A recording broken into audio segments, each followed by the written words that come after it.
இங்கே பாருங்கள், எங்கள் அப்பு பூனைக்கு கூட சண்டை போட்டு காதில் எவ்வளோ பெரிய காயம் பாருங்கள். காட்டு உன்னுடைய வீரத்தழும்பு. பார்த்தீங்களா? பார்த்தீங்களா? மஞ்சள் பத்து போட்டு வச்சுருக்குறேங்க. மதியானம் ஒரே சண்டை. என்னென்னு போய் பார்த்தா இதுவும் சேருது, பூனையும் சேருதுங்க. 2 பேர் சண்டை போட்டுக்கிறாங்க.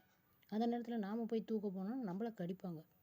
அதனால் யாராவது போட்டுங்க சண்டைன்னுட்டு நின்று இருந்தேன். அப்புறமா இவர் குடுகுடுன்னு ஓடி வந்துட்டார் என்னை பார்த்த உடனே. இப்போ அசந்து தூங்குறத பாருங்கள் எங்கள் அப்புக்குட்டி. ரெண்டிப்பட்டு சண்டை போடலாமா? இனிமேல் சண்டைக்கு போகாத. பட்டா இந்த மாதிரி தான் சமத்தை தூங்கிக்கிட்டு ரெடிப்பட்டு. இது பாருங்கள், மேலெல்லாம் கூட ரத்தக்கரை பாருங்கள். பார்த்தீங்களா? இங்கெல்லாம் கரை பாருங்கள். துடைக்கணும், தண்ணியை தொட்டு துடைக்கணும். இப்போ தான் கொஞ்சம் முன்னாடி தான் இந்த சண்டை. சரிங்க, பார்க்கலாங்க. உங்கள் வீட்லேயும் அந்த மாதிரி தான் பெட்ஸ் எல்லாம் சண்டை போட்டுக்குவாங்களான்னு கமெண்ட்டில் சொல்லுங்கள். பார்க்கலாங்க அடுத்த வீடியோவில்.